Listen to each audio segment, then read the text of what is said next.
Hello students, welcome to Biomentors classes online. Today we are going to discuss the next topic in our chapter electromagnetic induction और आज का जो हमारा topic of discussion है वो है म्यूचुअल इंडक्शन. ठीक है, सो स्टार्ट करते हैं. म्यूचुअल इंडक्शन लेक्चर नंबर 6 है आपका आज का. लेक्चर नंबर 6 में म्यूचुअल इंडक्शन ये आपकी हेडिंग है. सो सबसे पहले तो हम लोग हेडिंग डाल लेते हैं म्यूचुअल इंडक्शन. सेल्फ इंडक्शन हम लोग पढ़ चुके हैं. अगला जो टॉपिक है वो है म्यूचुअल इंडक्शन. हिंदी मीडियम इसे हम लोग कहेंगे अन्योन्य प्रेरण.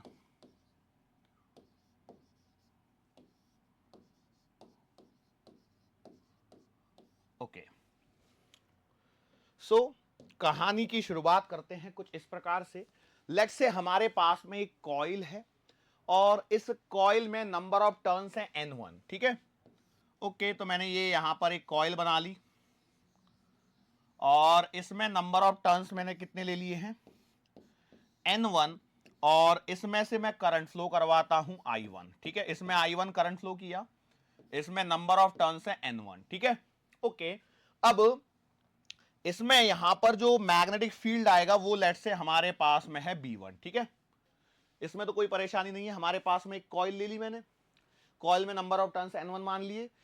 इसमें से यदि मैं करंट फ्लो करवाता हूं तो यहां पर मेरे पास में इसमें एक मैग्नेटिक फील्ड आएगा B1. क्या ये बात सही है? बिल्कुल सही बात है. अच्छा, यदि मैग्नेटिक फील्ड आएगा तो फिर मैं यहां पर मैग्नेटिक फ्लक्स के बारे में बात करूंगा और ये आपके पास में मैग्नेटिक फ्लक्स मैंने यहां पर बना दिया. ठीक है, ऐसे सिंपल सा सिंप्लीफिकेशन के लिए बस इतना सा मैंने मैग्नेटिक फ्लक्स यहां पर बना दिया. अब हम लोग क्या करते हैं, इसके साइड में एक और कॉइल रख लेते हैं. ठीक है, और इस कॉइल को हम लोग कनेक्ट कर देते हैं एक गैल्वेनोमीटर से. ठीक है, नाउ अब यहां पर कुछ चीजों को हम लोग ऑब्जर्व करने की कोशिश करते हैं तो हमें क्या मिलता है जरा इसे समझते हैं बेटा. कि मान के चलो यदि मैं इसमें से फ्लो होने वाले करंट को चेंज करता हूं, मतलब di1/dt की बात मैं करता हूं, तो इससे एसोसिएटेड मैग्नेटिक फील्ड चेंज होगा और यदि मैग्नेटिक फील्ड चेंज होगा तो इससे एसोसिएटेड मैग्नेटिक फ्लक्स चेंज होगा. और ये मैग्नेटिक फ्लक्स जो है यदि आप देखेंगे यहां पर, तो मैंने सिंप्लिसिटी के लिए थोड़ा सा दूर बनाया है और यहां पर क्लोज्ड पैकिंग नहीं ली गई है. क्लोज पैकिंग बोलते ही कहीं आप ऐसे मत चला जाना, हेक्सागोनल क्लोज पैकिंग और इसमें मत चला जाना. ठीक है, यहीं रुकना है ना, फिजिक्स में रुकना है अभी. तो इससे एसोसिएटेड ये कॉइल नंबर 2 है हमारे पास में. इसमें नंबर ऑफ टर्न्स को मैं ले लेता हूं N2. ठीक है, नंबर ऑफ टर्न्स है इसमें N2 और यहां पर मैं सिंपल सी बात क्या कर रहा हूं कि इसमें से फ्लो होने वाले करंट को मैं चेंज करता हूं. तो मैं ऑब्जर्व करता हूं कि यहां पर गैल्वेनोमीटर में मुझे डिफ्लेक्शन मिलता है. ठीक है, गैल्वेनोमीटर में मुझे क्या मिलता है, डिफ्लेक्शन मिलता है. यदि गैल्वेनोमीटर में डिफ्लेक्शन आया है, इसका सिंपल सा मतलब यह है कि इसमें से करंट फ्लो हुआ है, इसमें से करंट फ्लो हुआ है. और कितना करंट फ्लो हुआ है वो बात की बात है, लेकिन कुछ ना कुछ करंट फ्लो डेफिनेटली हुआ है, तभी मुझे यहां पर क्या मिला है, डिफ्लेक्शन मिल रहा है. ओके, अब बेसिकली देखो क्या हो रहा है, यहां पर एकदम सिंपल लॉजिक लगाते हैं हम लोग, लॉजिक पे काम करते हैं. मैंने यदि यहां का करंट चेंज किया है तो इसके कारण यहां का मैग्नेटिक फील्ड चेंज हुआ है. यहां पर यदि फ्लक्स φ1 में मान लेता हूं तो ये फ्लक्स φ1 चेंज हुआ है. यही फ्लक्स इस कॉइल से क्या हो रहा है, लिंक हो रहा है. तो यही फ्लक्स यहां पर चेंज हो रहा है, मतलब the flux associated with this coil is also changing. अब यहां पर क्या हुआ कि भैया यदि यहां पर फ्लक्स चेंज हो रहा है तो हम लोग जानते हैं कि फ्लक्स चेंज होने के कारण यहां पर एक ईएमएफ इंड्यूस होगा और सिंस ये क्लोज लूप है तो बेटा इसमें से भी करंट क्या होगा, फ्लो होगा. करंट क्या होगा, फ्लो होगा. यस और नो. तो मैं बोला ठीक है. अब मैं यहां पर इस फ्लक्स के बारे में थोड़ा सा यदि डिटेल में जाने की कोशिश करता हूं, छोटी सी कोशिश है हमारी, तो क्या होगा जरा देखिए. मैंने बोला the flux which is associated with this second coil is φ21. तो टोटल फ्लक्स जो आ जाएगा वो आ जाएगा N2 φ21. N2 φ21 will be the total flux which is associated with this coil number 2. Is it clear to you? तो आप बोलेंगे sir इसमें तो कोई परेशानी नहीं है, लेकिन यहां पर देखिए ये जो टोटल फ्लक्स की मैं बात कर रहा हूं, that total flux depends totally on what, the value of I1. इस I1 पर डिपेंड कर रहा है. यस और नो? मैंने बोला बिल्कुल सही बात है. क्यों? क्योंकि जितना I1 फ्लो होगा इंस्टेंटेनियसली, जितना I1 इसमें से फ्लो होगा उतना ही यहां पर मैग्नेटिक फील्ड आएगा. जितना मैग्नेटिक फील्ड यहां बढ़ेगा या घटेगा उसी के अकॉर्डिंगली आपका फ्लक्स वेरी होगा. और ये वाला फ्लक्स यहां एसोसिएटेड है, मतलब यहां पर ये वाली वैल्यू भी क्या होगी, चेंज होगी. ये वाली वैल्यू भी क्या होगी, चेंज होगी. तो ओवरऑल आपको एक बात पता लग गई कि भैया ये जो है ना, ये वाला डेटा इससे रिलेटेड है. इससे क्या है, रिलेटेड है. और जब एक्सपेरिमेंट किए गए तो पाया ये गया कि जो टोटल फ्लक्स हमें मिल रहा है, that total flux N2phi21 is directly proportional to current in the very first coil. N2phi21 is directly proportional to the current flowing in the first coil. तो अब हम लोग ईज ऑफ सिंप्लिसिटी के लिए, मतलब हमें अंडरस्टैंडिंग हो आसानी से, तो इसके लिए हम लोगों ने क्या बोला, फर्स्ट कॉइल सेकंड कॉइल बोलने के बजाय हम लोग एक नोमेनक्लेचर का प्रयोग कर लेते हैं. और वो सिंपल सा नोमेनक्लेचर क्या है कि भैया हम लोग इसे मान लेते हैं प्राइमरी कॉइल. इस वाली कॉइल को क्या मान लेता हूं मैं, प्राइमरी कॉइल मान लेता हूं. और इस वाली कॉइल को सेकेंडरी कॉइल मान लेता हूं. ठीक है भाई, मानने में कोई बुराई है क्या, कोई बुराई नहीं है. सो कहानी में फिर क्या चेंज हुआ, हम लोग ये कह रहे हैं कि प्राइमरी कॉइल का जो करंट है वो सेकेंडरी कॉइल में से पास होने वाले जो टोटल फ्लक्स है उसके क्या है, डायरेक्टली प्रोपोर्शनल है. तो यहां पर जब प्रोपोर्शनैलिटी साइन को हटाओगे तो एक कांस्टेंट लगाया जाएगा इक्वल टू का साइन लगाने के पश्चात. ठीक है. सो इस कोफिशिएंट को, सॉरी इस कांस्टेंट को हम लोग नाम देते हैं म्यूचुअल इंडक्शन. सो फिनोमिना क्या है, देखो यदि करंट के चेंज होने के कारण अपने अंदर एक ईएमएफ इंड्यूस हो जाता है तो ये जो फिनोमिना है वो है सेल्फ इंडक्शन. लेकिन अपने अंदर करंट चेंज होने के कारण दूसरे बाजू वाली नेबरिंग कॉइल में यदि फ्लक्स आ रहा है या ईएमएफ इंड्यूस हो रहा है, मैं ऐसे बोलूं तो ज्यादा क्लियर रहेगा कि मैंने क्या बोला कि अपने अंदर प्राइमरी कॉइल में करंट चेंज होने के कारण सेकेंडरी कॉइल में जब ईएमएफ इंड्यूस हो रहा है तो इस फिनोमिना को हम लोग नाम दे रहे हैं म्यूचुअल इंडक्शन. सेल्फ इंडक्शन में क्या हो रहा था, अपने आप में से करंट को चेंज किया और अपनी कॉइल में से, मतलब एक ही कॉइल थी. देखो सेल्फ इंडक्शन के केस में अकेली कॉइल हुआ करती थी, उसमें से करंट चेंज होता था तो उसमें एक ईएमएफ इंड्यूस होता था. फिर से बोल रहा हूं, सेल्फ इंडक्शन याद करो, रिकॉलिंग कर लो भैया, प्रीवियस लेक्चर ये और कुछ नहीं है, ज्यादा पुराना नहीं है. सेल्फ इंडक्शन में क्या हुआ है कि हमारे पास में एक कॉइल है, इस कॉइल में करंट फ्लो हो रहा है, इस करंट फ्लो के कारण एक मैग्नेटिक फील्ड है, मतलब एक फ्लक्स है. ठीक है. तो हमने क्या बोला कि ये प्राइमरी जो कॉइल है, एक सिंगल कॉइल जो मेरे पास में है, इस सिंगल कॉइल में से फ्लो होने वाले करंट को चेंज करने के कारण, करंट चेंज होने के कारण एक ईएमएफ इंड्यूस हुआ है. तो इसे हम लोगों ने नाम दिया सेल्फ इंडक्शन. मतलब एक ही कॉइल है, उसमें से पास होने वाले करंट को आपने चेंज किया तो उसमें ही एक ईएमएफ इंड्यूस हुआ, तो उसे सेल्फ इंडक्शन नाम दिया. लेकिन जब यही फिनोमिना हम लोग उसकी बाजू वाली कॉइल में, नेबरिंग कॉइल में जब इस फिनोमिना को ऑब्जर्व करते हैं तो इसे हम लोग नाम दे देते हैं mutual induction. So overall N2phi21 is directly equal to M times I1. So यहां से मैं कह सकता हूं M will be equals to N2phi21 divided by I1. अच्छा ये phi21 क्या है, phi21 is the flux passing through coil number 2 and which is due to coil number 1. The flux due to coil number 1 into coil number 2. अभी आपको ऐसा लगेगा कि बहुत सारी डिफिकल्ट चीजें हो रही हैं, लेकिन इसको समझने के लिए हम लोग थोड़ा सा डिटेल में जब अंदर घुसेंगे तो और अच्छे से क्लैरिटी यहां पर आपको आने लगेगी. डिटेल में घुसेंगे, इसका मतलब क्या है जरा समझिए बेटा. यहां पर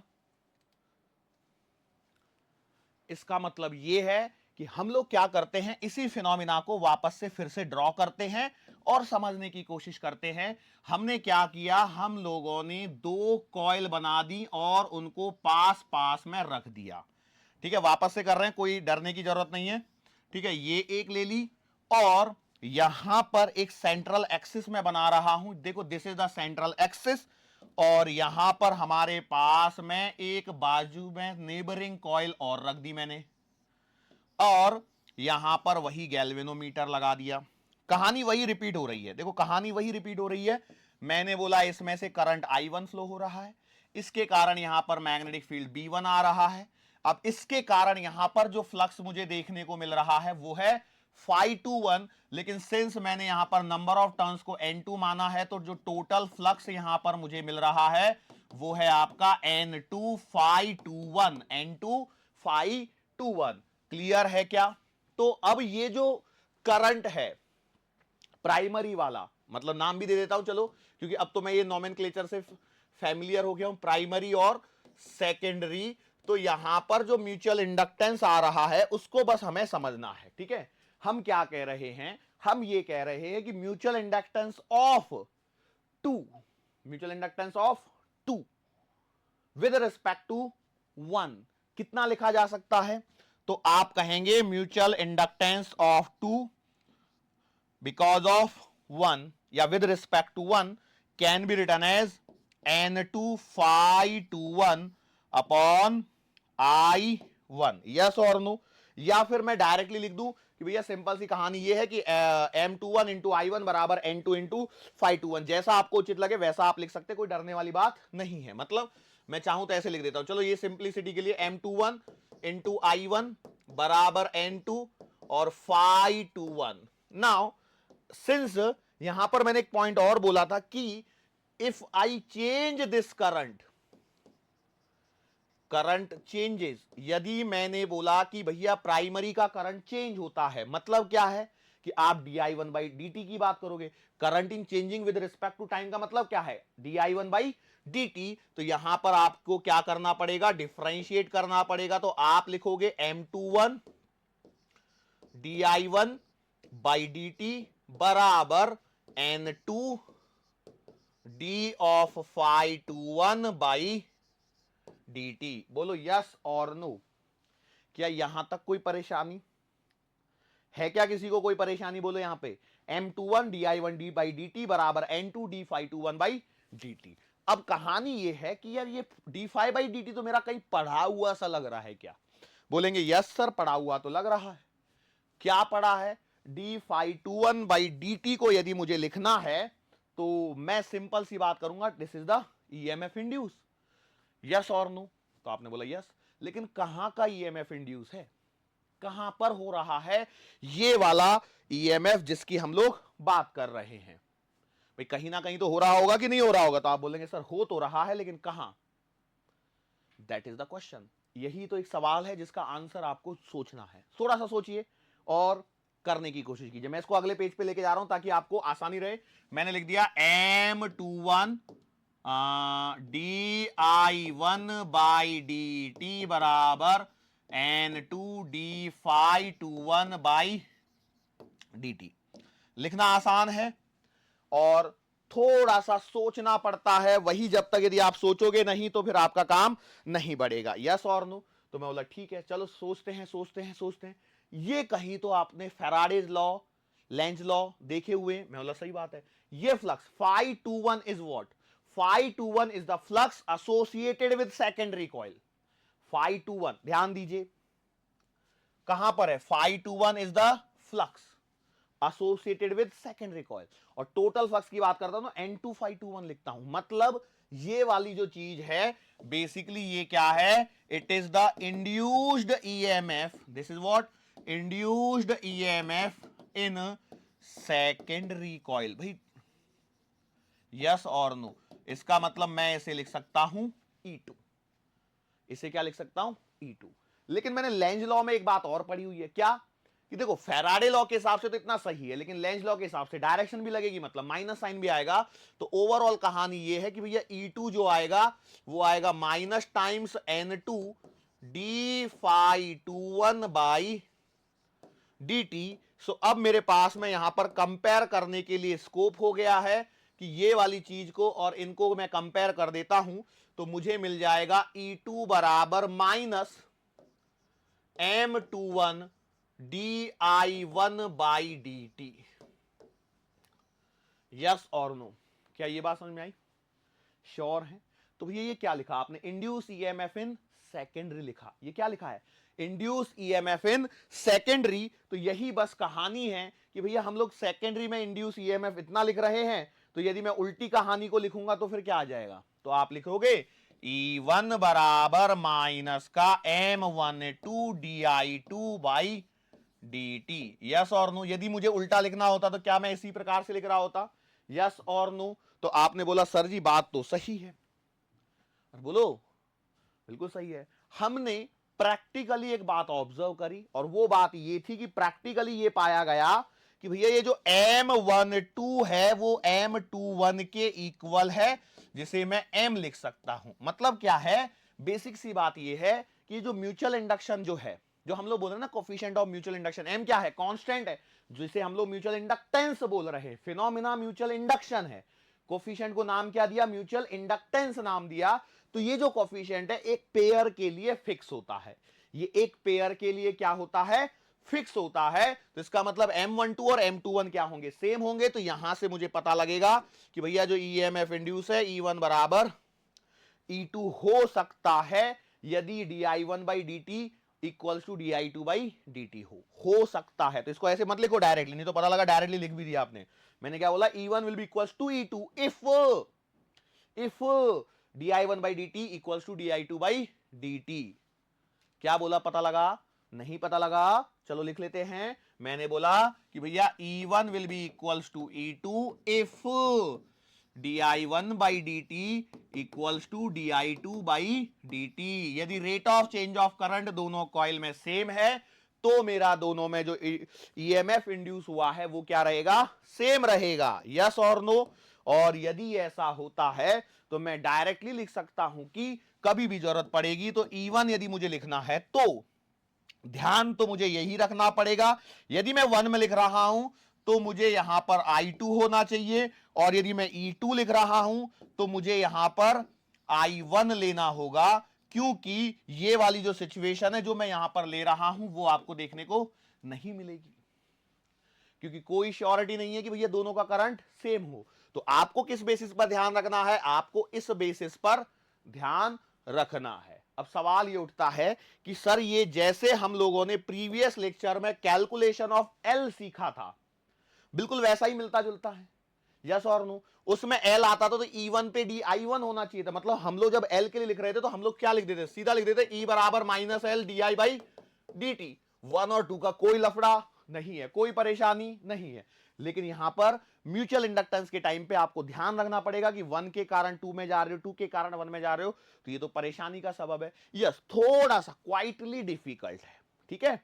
अब एक पॉइंट और मैं यहां पर बता दूं, ये जो मैंने M12/M21 जो मैंने लिखा है, इट इज ऑब्टेन्ड प्रैक्टिकली, ये आपको प्रैक्टिकली या एक्सपेरिमेंटली मिला गया है, एक्सपेरिमेंटली मिला है, और इसको हम लोग एक नाम देते हैं रेसिप्रोकेसिटी थ्योरम। ये क्या है बेटा, ये है रेसिप्रोकेसिटी थ्योरम। रेसिप्रोकेसिटी थ्योरम क्या कहती है, ये कहती है कि किसी भी पेयर के लिए mutual inductance, coefficient of mutual inductance same होता है। मतलब M12 बराबर M21 होता है। That is your reciprocity theorem, that is your reciprocity theorem. Clear? Simple है, ओके। लेकिन ये बात हमने कह दी और अब आगे बढ़ जाते हैं। मतलब ये है कि यदि ये वाली परेशानी नहीं होती तो मैं कह सकता था E बराबर माइनस एम di/dt। मतलब M और L जो हैं, M और L जो हैं वो मेरे पास में एक जैसे क्या दिखा रहे हैं, कैरेक्टरिस्टिक जैसे दिखा रहे हैं, लेकिन L जो है वो खुद के लिए होता है, स्वप्रेरण। हिंदी में सिंपल है, स्वप्रेरण, सेल्फ इंडक्टेंस, इंग्लिश में भी आसान है। और म्यूचुअल इंडक्टेंस मतलब नेबरिंग के साथ में, किसके साथ में, नेबरिंग के साथ में। क्लियर? तो इसका मतलब एम की यदि मैं यूनिट की बात करूंगा तो इसकी यूनिट भी क्या होगी, हेनरी होगी। क्या होगी बेटा, हेनरी ही होगी। क्लियर? यस और नो, कोई परेशानी बिल्कुल नहीं होनी चाहिए। अब सवाल क्या उठता है, how to find out M, how to find out M, that is my main goal. और यदि वो मेरा मेन गोल है तो मैं हेडिंग डाल देता हूं steps to find M, steps to find M. अच्छा, प्रीवियस लेक्चर के स्टेप्स को रिकॉल करो और फटाफट से बिल्कुल वैसे ही चलना है जैसे हम लोगों ने प्रीवियस लेक्चर में करा है, बिल्कुल वैसे ही। पहला स्टेप क्या करा था, पहला स्टेप हमने लिखा था imagine the current in first coil, तो यहां पर भी वही करना है। तो मैंने बोला imagine current I1 in first coil, पहली कॉइल में करंट I1 को अज्यूम कर लो। दूसरा स्टेप हम लोग क्या करेंगे, find the magnetic field, find magnetic field B due to one at place of two, place of two, B1 फाइंड कर लिया। इसके बाद में आपको फाइंड आउट क्या करना है, फाइंड फ्लक्स, बिल्कुल same, due to B1 at place D2, at place of 2, flux find out कर लिया। इसके बाद में क्या करें, याद करो जरा, बिल्कुल वैसे ही। फ्लक्स कौन सा वाला, टोटल वाला, टोटल वाला, टोटल वाला आते ही मतलब number of turns of secondary से आपको क्या करना है, मल्टीप्लाई करना है। इसके बाद नेक्स्ट स्टेप में क्या करो, आप सीधा सीधा काम कर दो, N2 phi2 को कंपेयर कर दो MI1 से, N2 phi2 को कंपेयर कर दो MI1 से, और फिर आपका M यहां पर कैलकुलेट होके आ जाएगा, M कैलकुलेट होके यहां पर मिल जाएगा। आसान लगा कि डिफिकल्ट लगा, सर थोड़ा सा डिफिकल्ट लगा। पहले काम कर लो, स्टेप्स को ध्यान से देख लो, स्टेप्स को ध्यान से देख लो। यदि स्टेप्स को ध्यान से नहीं देखोगे तो परेशानी तो होगी। अब यहां पर एक परेशानी जो आपको सामना जिस परेशानी का आपको सामना करना है वो है बेटा N2 phi2 की वैल्यू। ये N2 phi2 की जो वैल्यू होती है वो बेटा N2 B1 और A2 के बराबर होती है, इसको ध्यान रख लेना। क्यों, फ्लक्स F phi2 तो मैं यहां लिख रहा हूं, पर मैं इतनी देर से क्या लिख रहा था, phi21, तो N2 B1 A2 का कंपैरिजन आपको करना है MI1 से, ये फाइनल स्टेप है। ये सिर्फ मैंने आपको बता दिया ताकि आपको पता रहे, अदरवाइज मोस्टली आपको यही स्टेप्स तक लिखा हुआ रहता है और इसी से हम लोग अपना करने की कोशिश करते हैं। ठीक है, चलो अब हम लोग क्या करते हैं, सिंपल काम करते हैं। सर्कुलर कॉइल से हम लोग क्या करते हैं, स्टार्ट करते हैं। So give the heading mutual induction, mutual induction due to circular coils, due to circular coils. ठीक है, नाउ अब ये जो सर्कुलर कॉइल्स मेरे को बनानी है, इसमें क्या कर सकता हूं मैं, मैंने क्या किया, दो कॉइल्स कंसीडर करी। ये है मेरे पास में एक पहली कॉइल, इस कॉइल के लिए ये है सेंटर और इसकी रेडियस है R1, और एक मेरे पास में दूसरी कॉन्सेंट्रिक कॉइल है। देखो mutual induction due to circular coil, और इसमें भी आप लिख सकते हैं कॉन्सेंट्रिक के लिए, और इस वाले की जो रेडियस है वो है R2। ठीक है, अब हम लोगों ने क्या करना है, मैंने मान लिया लेट से इसमें करंट है I1। अब कहानी को बस आप शुरू कर दो, बस कहानी को क्या कर दो, शुरू कर दो। तो कैसे शुरू करोगे बताओ। सबसे पहले मैंने आपको सिंपल सी बात बता दी, पता है क्या, इतना दिमाग लगाने के बजाय आप सीधा इस वाले स्टेप को उठाओ, N2 B1 A2 बराबर MI1, सिंपल हो जाएगा बहुत ही जल्दी, N2 B1 A2 equals to MI1। ठीक है, तो अब यहां पर आप देखिए क्या हो रहा है।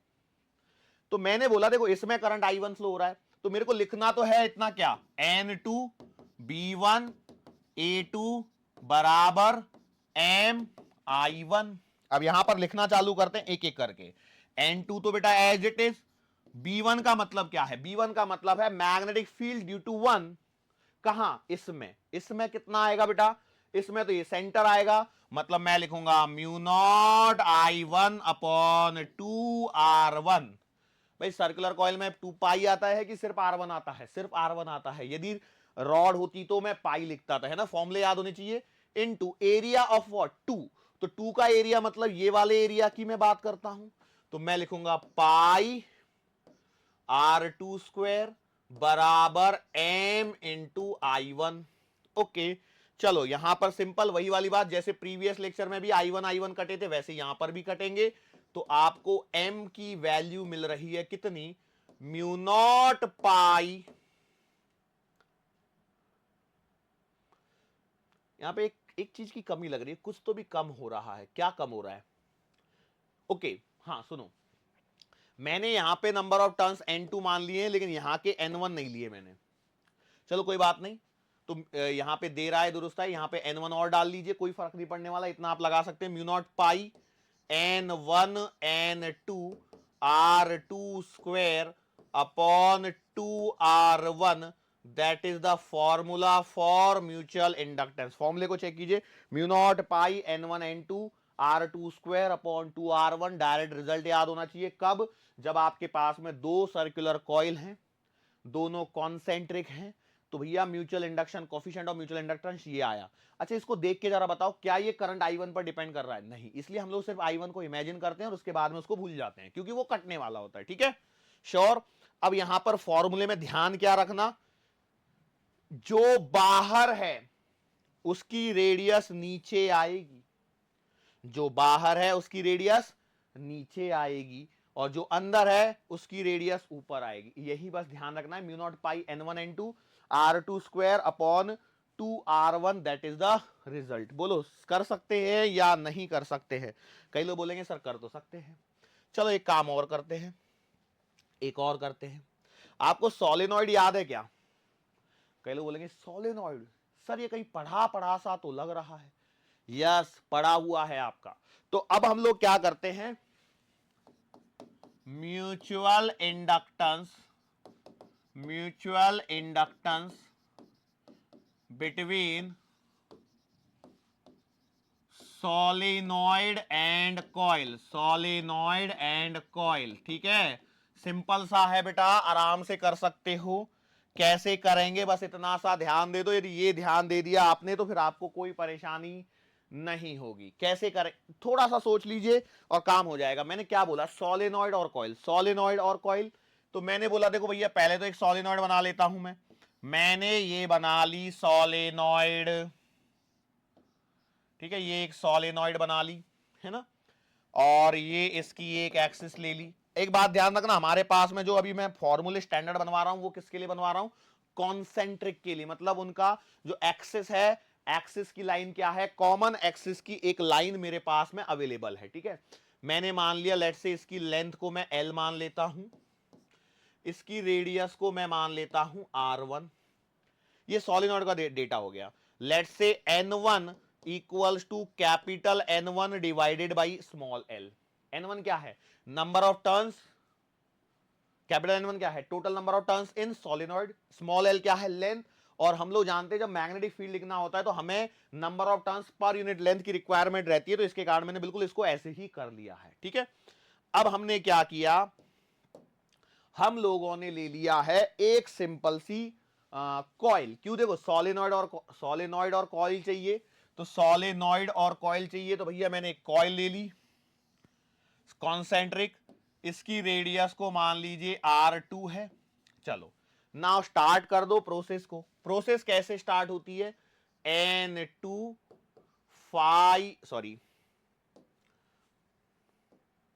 N2B1A2 बराबर M इंटू I1। बोलो यस और नो। तो आपने बोला सर बात तो सही है।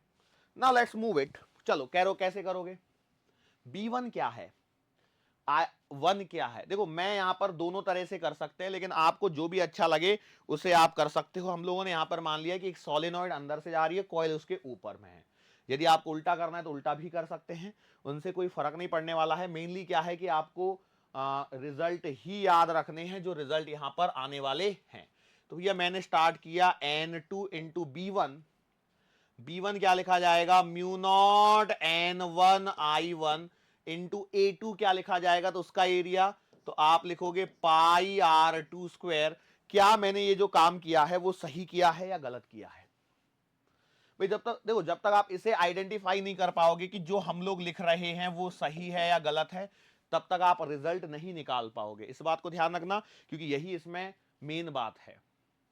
सोचो और बोलो, क्या हम लोगों ने सब कुछ सही कर लिया है या गलत हुआ है? तो हमने बोला एक काम करते हैं सर, पहले पूरा निकाल लेते हैं, पहले प्रोसेस को समझ लेते हैं, और फिर हमें और अच्छे से क्या लगने लग जाएगा, आइडिया लगने लग जाएगा। बोलो यस और नो। चलो तो करो। यहां पर आप लिखोगे N2, यहां लिखोगे म्यू नॉट, यहां लिखोगे N1 अपॉन स्मॉल एल, यहां लिखोगे I1, यहां लिखोगे पाई R2 स्क्वायर बराबर MI1। तो I1 तो कट चुका होगा, तो m बराबर आपको आंसर मिलता हुआ नजर आ रहा है mu not pi N1 N2 R2 square upon L। क्या ये आंसर आपको ऐसा लग रहा है थोड़ा सा गलत गलत सा आंसर लग रहा है क्या? कई लोग बोलेंगे सर लग तो रहा है, सही कैसे करें? तो देखो सिंपल सी बात है, हम लोगों को यहां पर एक बात को समझना होगा। वो बात को पता है क्या है? वो बात ये है कि जब हम लोगों ने इसको सिखाया था, जब मैं इसके बारे में बात कर रहा था, तब प्रीवियस उसमें जाके देखिए, ये बाहर वाली कॉइल थी और ये अंदर वाली कॉइल थी। तो अंदर का एरिया छोटा था और बाहर का एरिया बड़ा था, तब मैं यहां पर पाई R2 स्क्वायर का यूज कर रहा था। This is the previous question. देखो प्रीवियस क्वेश्चन है mutual induction due to concentric circular coil वाला। जब मैं यहां आया तब भी मैंने ध्यान ही नहीं दिया, मैंने तो बस अपने फ्लो में चला गया, N2B1A2, मैं अपने फ्लो में चला गया N2B1A2। और जैसे ही आप इस फ्लो में जाओगे वैसे ही आप क्या कर बैठोगे, गलती। क्योंकि देखो अभी क्या हो रहा है ना, अभी ये मेरा इस पर्टिकुलर डायग्राम में क्या हो रहा है, ये A2 जो है पाई R2 स्क्वायर वाला, ये बाहर का इतना बड़ा एरिया है, लेकिन फ्लक्स हमें इतने वाले एरिया में मिलेगा क्या? नहीं मिलेगा। मतलब यहां पर आप यदि इस प्रोसेस में चलोगे तो ये वाली गलती होगी। तो इस गलती से बचने का तरीका क्या है? तरीका है इस A2 को ध्यान से हम लोग थोड़ा सा रिप्लेस करें। N2 को क्या देखो, मैं चाहता तो मैं डायरेक्टली एक ही बार में सीधा सीधा स्ट्रेट फॉरवर्ड करता जाता और आपका काम बन सकता था, लेकिन मैं जानबूझ के इन सब चीजों को कर रहा हूं ताकि आप लोगों को ध्यान में बना रहे कि भैया एग्जैक्टली करना कैसे है, कहां पे ध्यान रखना है। तो ध्यान ये रखना है कि इस वाले एरिया को हमें उस एरिया को कंसीडर करना है जो फ्लक्स लिंकिंग के लिए है, और यदि आप ऐसा करोगे इसका मतलब ये वाला एरिया, ये वाली चीज को आपको रिप्लेस करना पड़ेगा ए से। तो फिर कैसे करूं? तो आ जाओ बेटा यहां पर। तो आपने लिखा N2B1 मतलब म्यू नॉट N1I1 बराबर MI1। एरिया लिखना फिर भूल गया मैं, हाँ, तो ए और लिख के छोड़ दो, और क्या हो जाएगा MI1। और लास्ट में यहां पे कैंसलेशन में जाने से पहले N2 mu naught capital N1 upon L I1A बराबर MI1। तो आपके पास में जो रिजल्ट आएगा M का वो कितना आएगा, बोलो फटाफट से, mu naught N1 N2 into A upon small L। This is the answer, mu naught N1 N2 capital A upon small L। और ये जो A वाला एरिया है बेसिकली ये एरिया है इतना वाला। यदि ये छोटी होती तो उतना एरिया आता था, मतलब जो छोटा है वो वाला एरिया। सो कहानी को आप चाहें तो इसके लिए भी बदल सकते हो। इसके लिए कैसे बदलोगे? इसमें आप लिख सकते हो M बराबर mu naught N1 N2 into A upon 2R1। Yes और नो? श्योर, बिल्कुल उसी प्रकार से चल जाएगा, कोई दिक्कत नहीं होगी आपको बेटा। ध्यान क्या रखना है, बस इतना ही आपको पता होना जरूरी है कि भैया देखो ये जो 2R1 है ये R1 बाहर वाली रेडियस है, और एरिया जो है वो कॉमन एरिया है दोनों का।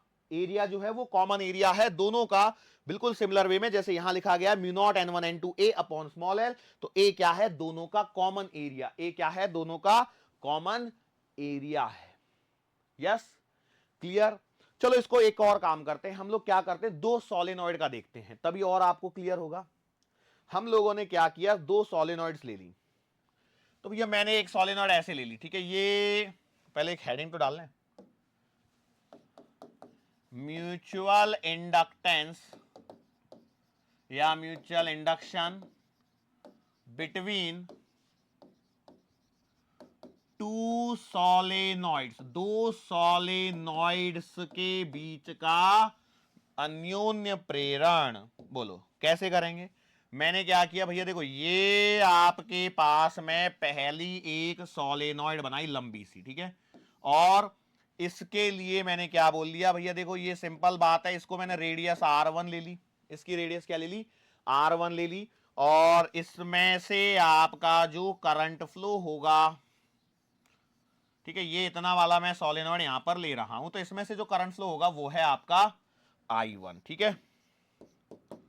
मैंने माना हमारे पास में एक दूसरी सोलेनॉइड और है, और उस सोलेनॉइड को मैंने यहां पर बना दिया, और इस वाले सोलेनॉइड के लिए, ठीक है, मैं काम और करता हूं, इस वाले सोलेनॉइड की लेंथ है बेटा L2, ठीक है, और इसकी जो रेडियस है वो है R2, रेडियस R2, और यहां पर भी तो आपके नंबर ऑफ टर्न्स होंगे, यस और नो। अब देखो जो प्रीवियस टॉपिक में जो मैंने सीखा है वो यहां पर आपको काम आते हुए नजर आने लगेगा। कैसे कैसे काम आएगा जरा देखिए, यहां पर एक पॉइंट और कंसीडर कर लीजिए। वो कंसीडरेशन क्या है कि भैया गुलाबी था, इस वाले की लेंथ, पूरे वाले की लेंथ L1 ले लीजिए, ठीक है, जिससे आपको कोई कंफ्यूजन होना ही नहीं है। तो हम लोग क्या करेंगे, N2 B1 A2, ठीक है, मैंने क्या लिखना है वही लिखना है, लिखना वही है, N2 B1 A2 बराबर MI1। बोलो यस और नो, ठीक है, लिखना चालू करेंगे तो N2 का मतलब क्या है, number of turns of what, जहां पर हमारे पास में लिंकिंग चल रही है। तो बेटा लिंकिंग जब चल रही है तो उसको नंबर ऑफ टर्न्स N2 कैसे लिखोगे, N2 का मतलब क्या है, देखो इस वाले के नंबर ऑफ टर्न्स, तो इसको मैं लिखूंगा स्मॉल N2 इंटू L, ठीक है। फिर है B1, B1 लिखा जाएगा mu not N1 I1 area of 2। ये कौन सा एरिया लिखना है, ये वो एरिया लिखना है जो आपका कॉमन है, और कॉमन है मतलब आप क्या लिख दोगे, फटाफट से बोलो, R1 छोटी रेडियस, R2 बड़ी रेडियस। लिखा है कि नहीं लिखा है, नहीं लिखा है तो लिख दो बेटा R2 बड़ी रेडियस और R1 छोटी रेडियस। बोलो फटाफट, तो आप लिखोगे पाई R2 सॉरी R1 स्क्वायर बराबर MI1। फिर से देखो यहां पर N2L2 number of turns in secondary, secondary क्यों ले रहा हूं मैं, तो मतलब जो लिंकिंग वाला, देखो एक ही बात दिमाग में बिठा लो, जितना फ्लक्स आपका लिंक हो रहा है वही आपको कंसीडर करना है। फिर B1 क्या है, म्यू नॉट N1 I1, और A2 क्या है, वो वाला एरिया जो आपको कॉमन दिख रहा है, मतलब ये वाला एरिया, ठीक है। इसके लिए तो भैया पाई R1 स्क्वायर, ना कि R2, क्लियर। तो इन्हीं सब चीजों से बचने का तरीका क्या होता है कि हम लोग इसको, मैं बाद में अभी और सिंप्लीफाई कर दूंगा, और वो सिंप्लीफाई के बाद में क्या होगा वो देखेंगे हम लोग, लेकिन उससे पहले I1 से तो I1 कैंसिल कर लो, तो बेटा M का आंसर कितना आ रहा है, mu not pi N1 N2 L2 और R1 square, that's the answer, mu not pi N1 N2 L2 और R1 स्क्वायर। बोलो यस और नो। R1 क्या है, छोटे वाले की रेडियस, और L2 क्या है, बड़े वाले की, जो बाहर वाला है उसकी लेंथ। मतलब कुल मिला के आप यहां पर एक पॉइंट यदि ध्यान से देख रहे होंगे तो R1 क्या है, radius where common section is there, radius of common section ऐसे बोलूं मैं, और L2 क्या है, length of common section, length of common section. बोलो यस और नो, बस इतना ध्यान रखना है। और N1 N2 क्या है, number of turns per unit length for 1 and 2, वो तो है यहां पर, लेकिन हमारे पास में जो डेटा है वो अपने आप कटते पिटते कैसा बच गया, कॉमन चीजें, mu not pi N1 N2 L2 R1 square. तो मैं चाहूं तो इसको लिख सकता हूं mu not pi N1 N2 L R square. ध्यान क्या रहेगा, L और R क्या है, L इज द लेंथ जो कॉमन में है, R क्या है, रेडियस ऑफ क्रॉस सेक्शन जो कॉमन में है। क्लियर रहेगी या भूल जाओगे, ये सवाल है स्ट्रेट फॉरवर्ड, इतना ध्यान रखना बेटा। मैं पहले बता रहा हूं, अब एग्जामिनर हो सकता है कि R1 को बाहर ले ले, R2 को अंदर ले ले, वो मेरे हाथ में नहीं है।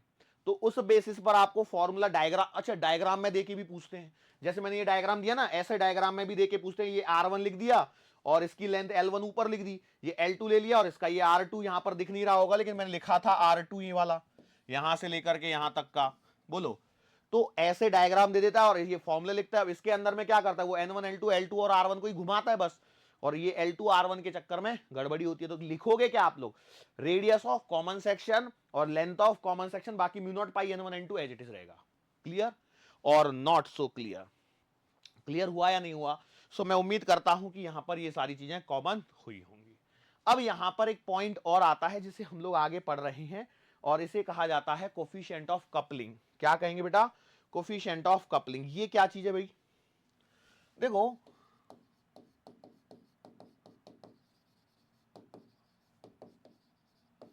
Coefficient of coupling, coefficient of coupling का मतलब समझिए, बेसिकली क्या है कि यदि मैं इन दोनों सॉलिनॉइड्स को जिनको मैंने बनाया था, इनको यदि मैं क्लोजली पैक कर दूं, बिल्कुल कट टू कट पैक कर दूं, तो ना तो L1 L2 का प्रॉब्लम रहेगा, ना R1 R2 का प्रॉब्लम रहेगा, और N1 N2 जो अपनी जगह वो तो है, लेकिन L1 L2 जो लेंथ है और जो एरिया जो लेना है उसका प्रॉब्लम जो है वो यहां पर क्या हो जाएगा, समाप्त हो जाएगा। समाप्त हो जाएगा या नहीं होगा? तो आपने बोला सही बात है। अब इसी को हटाने के लिए यहां पर हमारे पास में एक पॉइंट आता है कोफिशिएंट ऑफ कपलिंग, जो ये बताता है कि दोनों के बीच का जो फ्लक्स लिंकेज है वो कितना है। मतलब जो 1 में प्रोड्यूस हुआ फ्लक्स पूरा 2 में जा रहा है या उसका कुछ हिस्सा जा रहा है, इस पॉइंट को बतलाने वाली जो टर्मिनोलॉजी है उसे कहते हैं कोफिशिएंट ऑफ कपलिंग, और इसे हम लोग डिनोट करते हैं के से। इसे हम लोग डिनोट करते हैं के से। किसको? कोफिशिएंट ऑफ कपलिंग को। क्या ये बात समझ में आई? समझने में अभी आपको थोड़ा सा प्रॉब्लम हो रहा होगा, लेकिन अभी हम लोग क्या करते हैं, फिर से प्रीवियस लेक्चर का थोड़ा सा क्या लेंगे, रेफरेंस लेंगे, और प्रीवियस लेक्चर के रेफरेंस से हम लोग देखेंगे। मैंने क्या बोला, हमारे पास में एक कॉइल नंबर 1 है, इसमें नंबर ऑफ टर्न्स N1 है, ठीक है, और इसमें से करंट I1 जा रहा है। एक कॉइल नंबर 2 है, एक कॉइल नंबर 2 है, इसमें नंबर ऑफ टर्न्स N2 है, और लेट से इसमें करंट I2 है, ठीक है, थोड़ी देर के लिए मैंने ये मान लिया। तो मुझे यदि इसके लिए कॉइल नंबर 1 के लिए यदि सेल्फ इंडक्शन लिखना होगा तो ये क्या लिखा जाएगा, L1 will be written as N1 phi1 upon I1, और इसके लिए यदि L2 लिखना होगा तो क्या लिखा जाएगा, N2 phi2 अपॉन I2। बोल इसमें तो कोई परेशानी नहीं है, मगर बिल्कुल ठीक है। लेकिन यदि मैं M1 और M2 के लिए बात करता हूं, M1 और M2 का मतलब क्या है, कोफिशिएंट ऑफ म्यूचुअल इंडक्टेंस, जो कि सेम आने वाला है, जो कि क्या आने वाला है, सेम आने वाला है, ये बात मैं जानता हूं। लेकिन फिर भी यदि मुझे लिखना है तो मैं कैसे लिखूंगा, मैं लिखूंगा M12 यदि मैं लिख देता हूं mutual inductance of 1 with respect to 2, तो बोलो मैं क्या लिखूं, N1 mutual inductance of 1 with respect to 2, तो N1 phi12 sorry phi21 divided by I2। Yes और नो? सही लिखा है या गलत लिखा है? बिल्कुल है।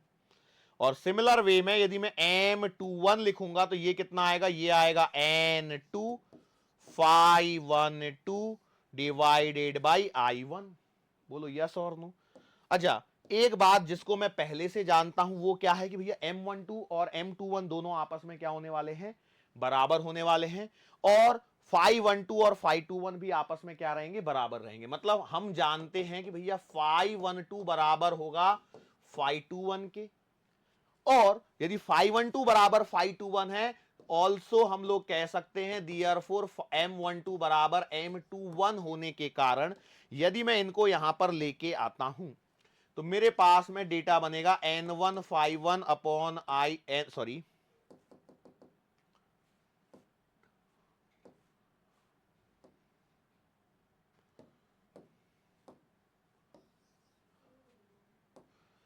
N1 phi अपॉन I2 बराबर N2 phi अपॉन I1। बोलो बन रहा है या नहीं बन रहा है? तो आपने बोला सही बात है, ऐसा डेटा तो बन रहा है, लेकिन क्या ये मेरे किसी काम का है? थोड़ा सा सोचिए और बोलिए, काम का तो नहीं लग रहा है।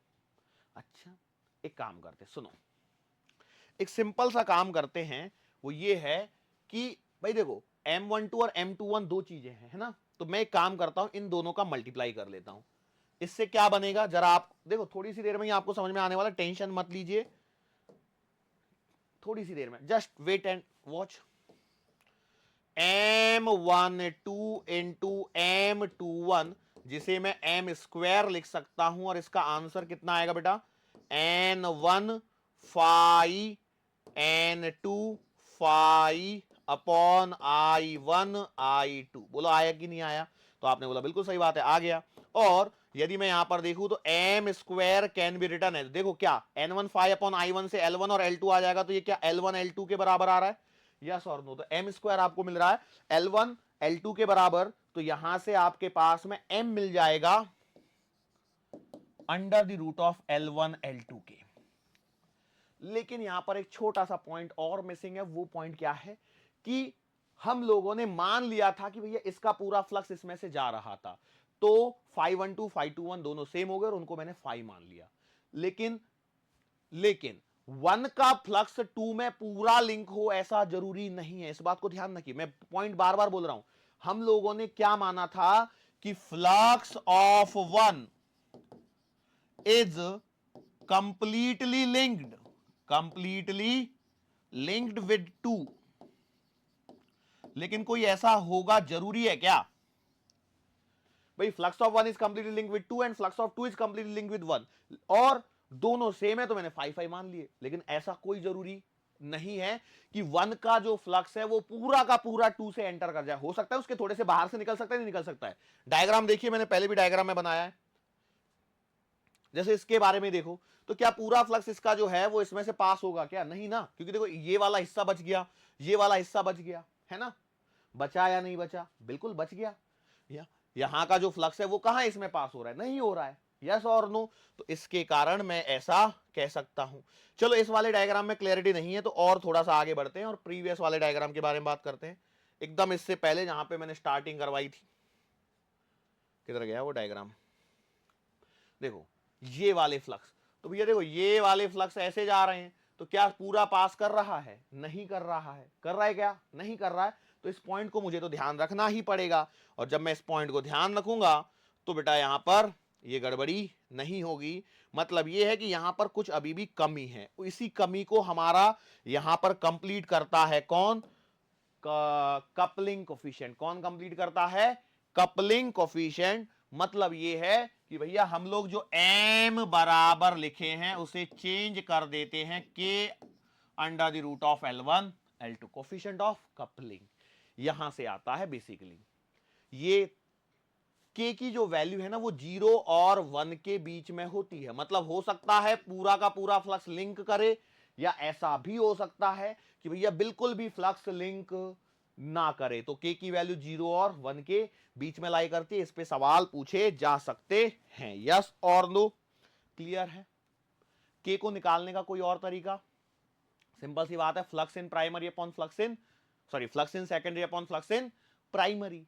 सेकेंडरी में कितना फ्लक्स आ रहा है अपॉन प्राइमरी में कितना फ्लक्स आ रहा है, दोनों का रेशियो ले लो, you will get the answer of coupling. Okay, so यहां पर ये k की बहुत बड़ी बेटा भूमिका है। इस k पर हमारे पास में जो हम लोगों ने सीरीज पैरेलल इंडक्टेंस वाले जो टॉपिक किए हैं उससे रिलेटेड यहां पर क्या आते हैं, कुछ टॉपिक आते हैं। कौन सा टॉपिक आता है, वो आता है टोटल इंडक्टेंस का। सर टोटल इंडक्टेंस तो हम पढ़ चुके हैं, फिर से पढ़ना है, वो सवाल को समझिए कैसे।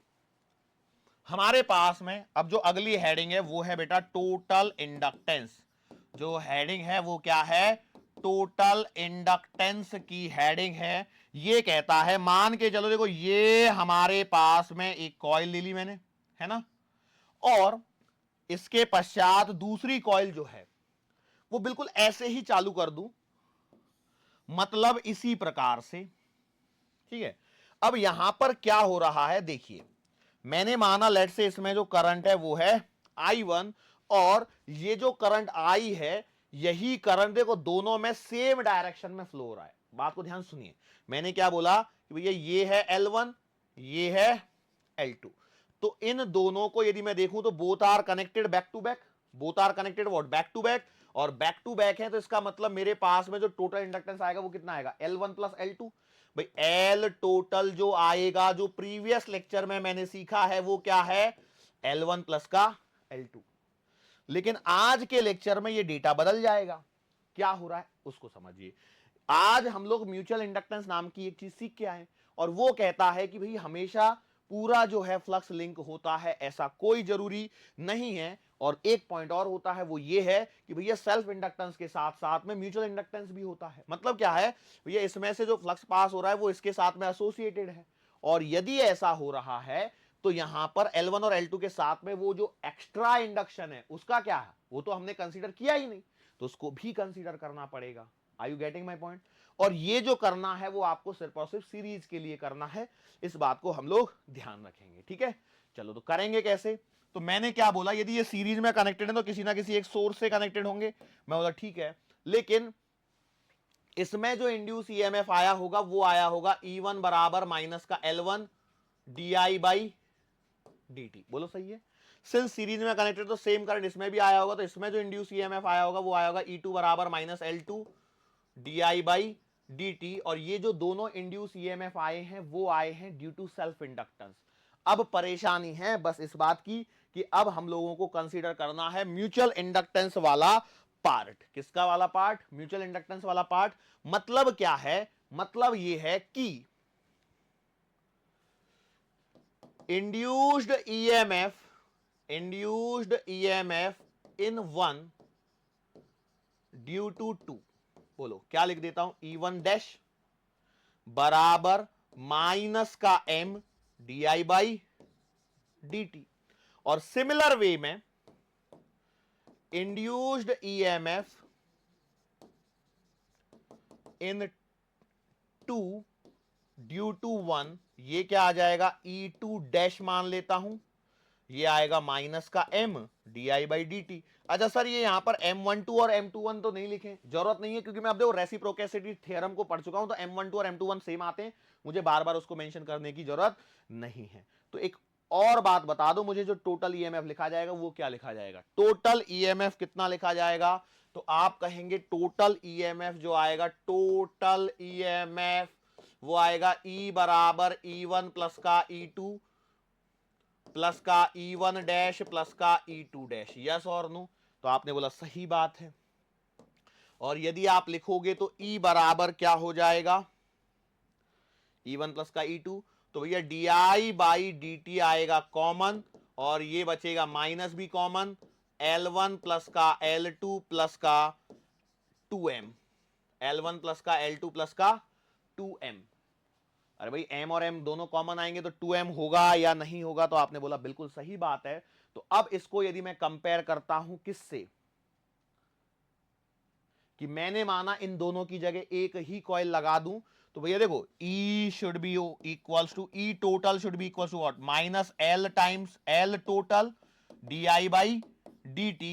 तो इन दोनों इक्वेशंस को कंपेयर करने पर मुझे एक डेटा मिलता है, और वो मिलता है कि भैया L total will be equals to L1 plus का L2 प्लस का 2m। यस और नो? और m क्या है, m आपका k under the root of L1 L2 है। यस और नो? अरे कहानी क्लियर है? थोड़ी थोड़ी सी क्लियर, थोड़ा सा मन में ना एकदम से ऐसा लग रहा है अरे यार ये क्या चल रहा है, क्यों चल रहा है, कैसे हो रही हैं चीजें। तो मैं आपको एक पॉइंट बताऊं, एक सिंपल सी बात, वो ये है कि यदि मैं medical entrance point of view से बात करूं तो आपको फॉर्मूले पर ज्यादा फोकस करना, छोटी छोटी सी चीजों को ध्यान रखना है। मतलब आप नोट डाउन करते हुए चले जाएंगे तो आपका काम हो जाएगा। वो क्या, पहला पॉइंट मैं ये कह रहा हूं कि भैया यदि ये आपके पास में L1 और L2 दोनों में करंट सेम डायरेक्शन में फ्लो हो रहा हो, तो टोटल इंडक्टेंस आएगा L1 प्लस का L2 प्लस का 2m। और m क्या निकाला था अभी आपने, k under the root of L1 L2, and k is the coefficient of coupling. k क्या है, कोफिशिएंट ऑफ कपलिंग। यदि नहीं दिया है तो आपको k की वैल्यू 1 माननी है।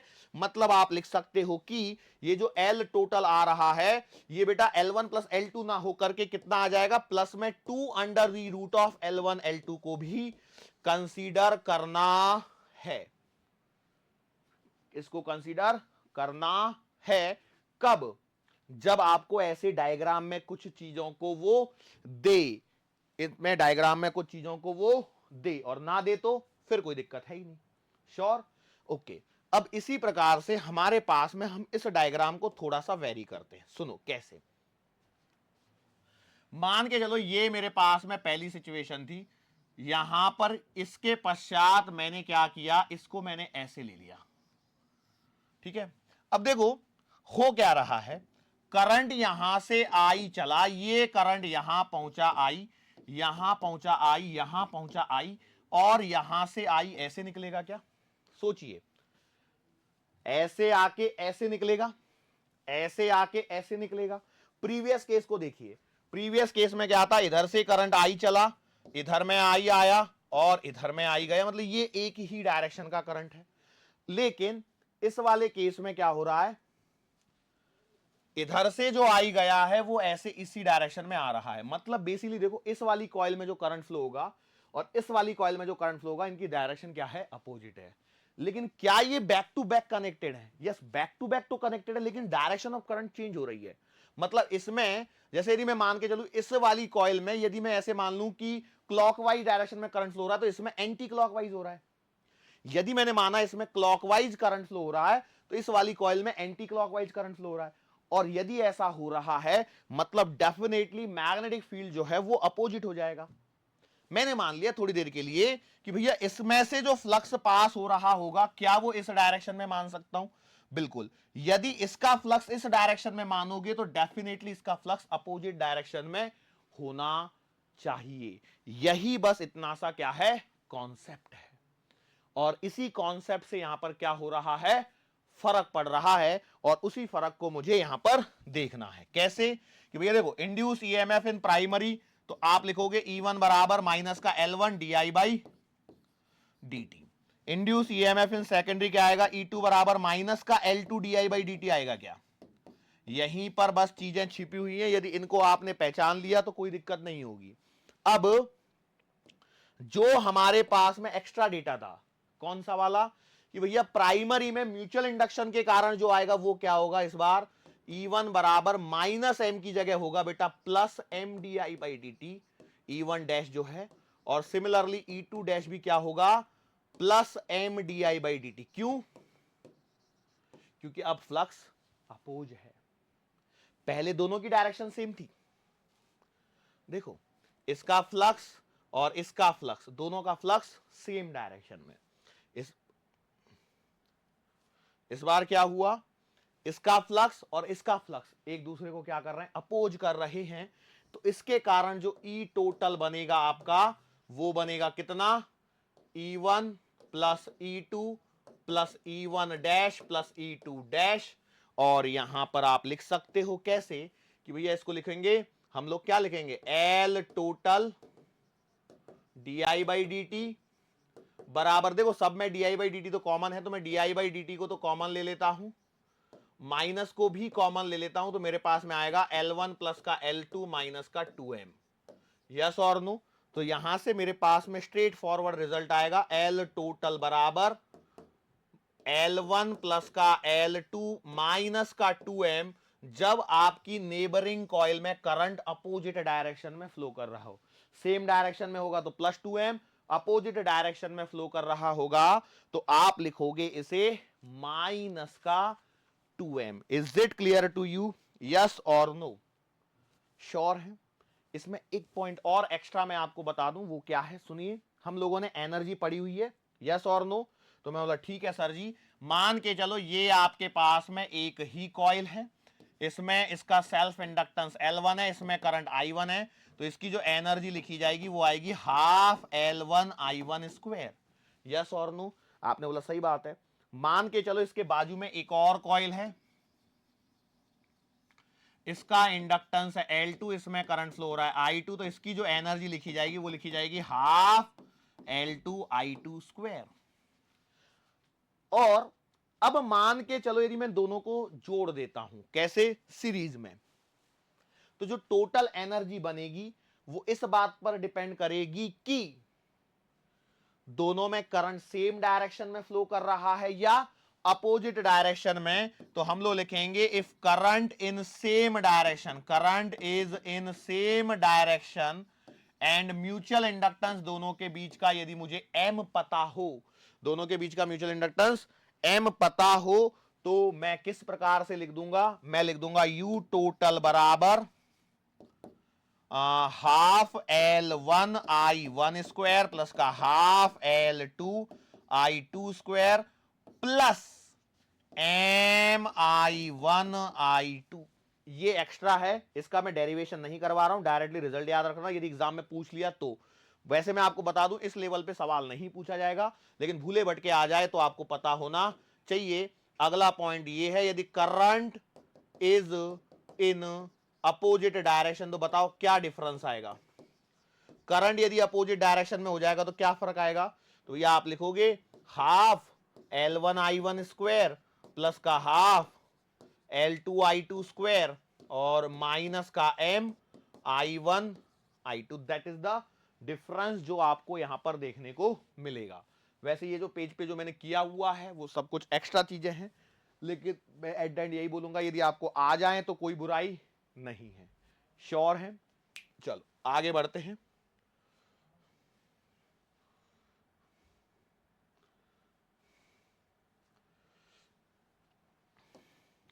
आपके सामने एक न्यूमेरिकल आ गया है, ठीक है, आपके सामने क्या आ गया है, एक सिंपल सा न्यूमेरिकल आ गया है। न्यूमेरिकल को देखिए क्या है, a small circular loop of radius a is placed inside a large square loop of large, कुछ तो भी गड़बड़ी लग रही है,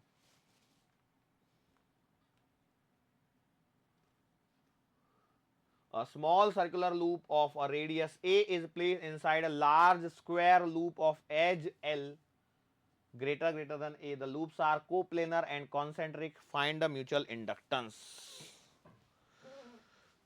कुछ तो भी गड़बड़ी है इस सवाल में, क्या गड़बड़ी है?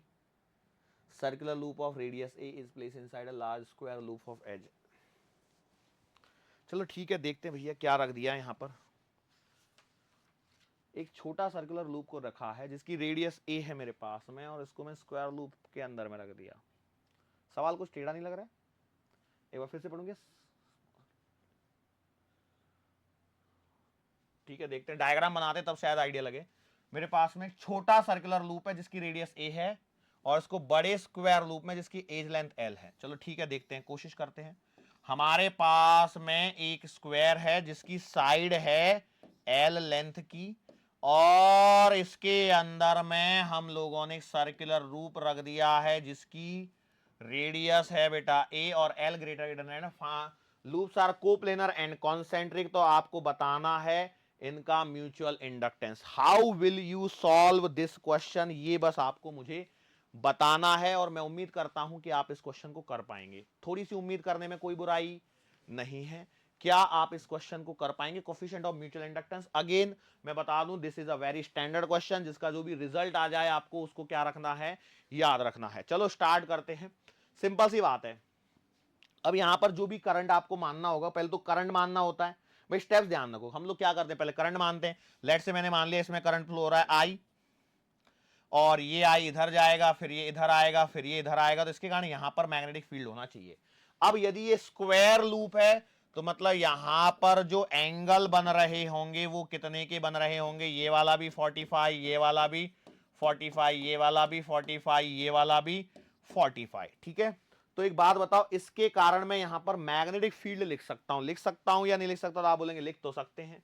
अच्छा, इसकी डिस्टेंस कितनी आएगी? तो हम लोग यदि मान लें कि भैया यहां से लेकर के यहां तक की डिस्टेंस यदि मैं डी मान लूं, तो यहां पर जो मैग्नेटिक फील्ड लिखा जाएगा वो लिखा जाएगा mu not I upon 4 pi D cos theta 1 plus cos theta 2। Yes और नो? अच्छा, इसमें कंफ्यूज होने की जरूरत नहीं है, आप साइन से भी फॉर्मूला ले सकते हैं, कॉस से भी ले सकते हैं, जो भी आपको अच्छा लगे वो वाला फॉर्मूला आप यहां पर लिख लीजिए और काम बढ़ाइए, ठीक है। एंगल कितने हैं, 45 डिग्री के हैं, तो परेशानी नहीं है साइन थीटा कॉस थीटा से। ओके, सो यहां पर बी बराबर mu naught I upon 4 pi D. Distance कितनी होगी, कॉन्सेंट्रिक है मतलब ये बीचों बीच में है, और बीचों बीच में है मतलब ये आएगा L/2, और यहां पर आएगा cos 45 प्लस का cos 45।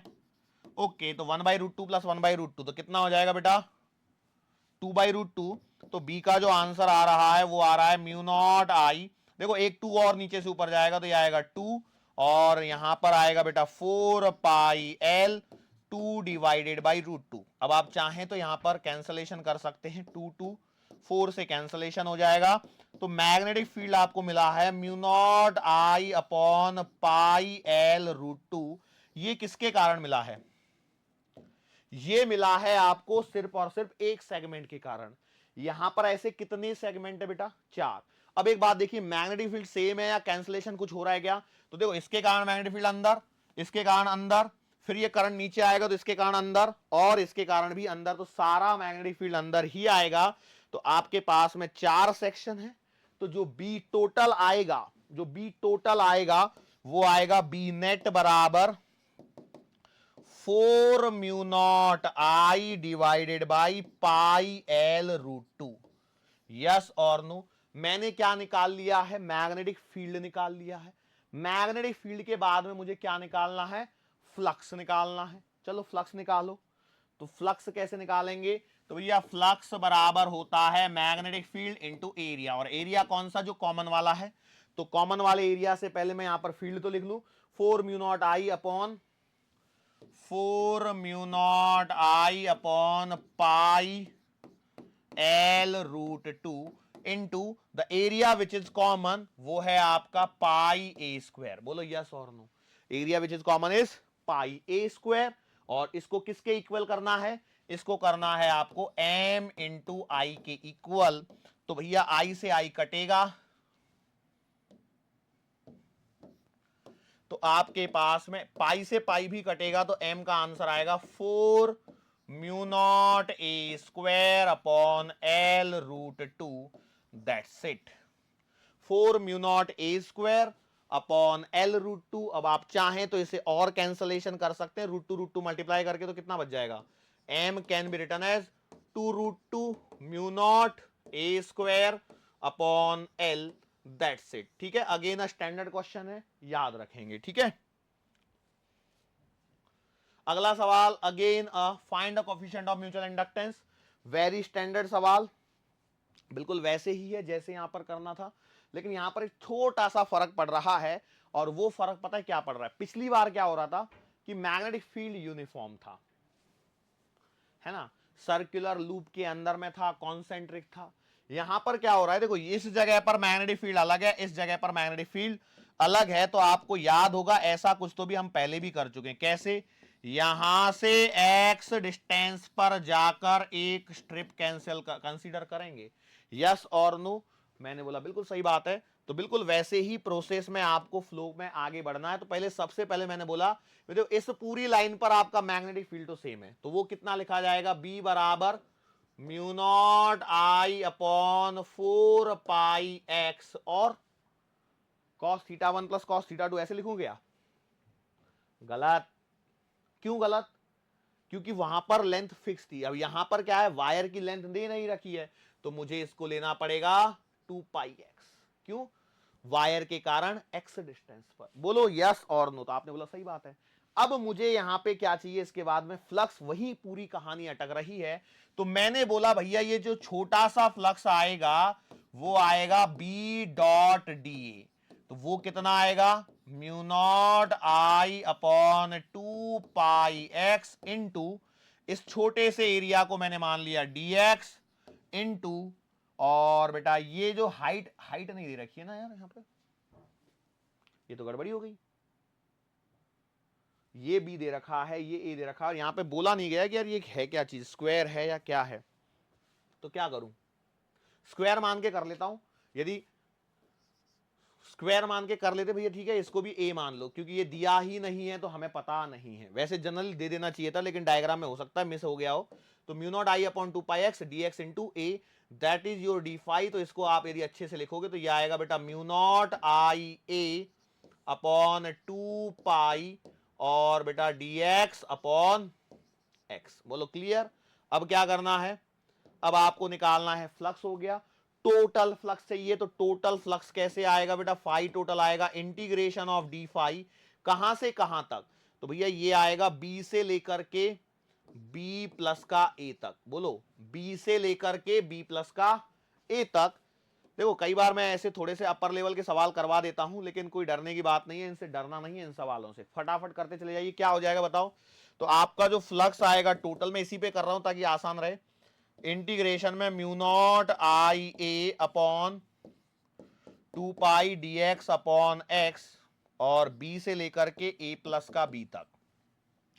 इन सवालों के रिजल्ट को याद रखते समय ध्यान रखना, ये बी और ए का बहुत कंफ्यूजन हो जाता है, तो थोड़ा सा संभलते हुए करना।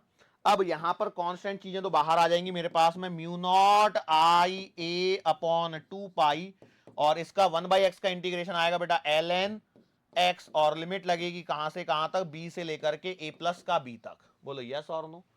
अब इस लिमिट को सॉल्व करेंगे और आंसर निकालने की कोशिश करेंगे, तो मेरे पास में क्या आएगा? देखो, mu not I a upon 2 pi, flux आएगा mu not I a upon 2 pi l n, और मैं एक ही स्टेप में कर रहा हूं, ए प्लस बी अपॉन का बी। क्यों? क्योंकि मुझे मालूम है कि भैया l n a plus b minus l n b लिखूंगा तो log m minus log n लगा के लॉग एम अपॉन एन करके सवाल होना उसी प्रकार का है, तो डायरेक्टली कर दे रहा हूं। ये यहां पर मुझे फ्लक्स मिल गया।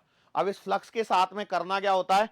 फ्लक्स को जो आया है उसको इक्वेट करेंगे हम लोग एम इंटू आई से आई कटेगा, so therefore M will be what?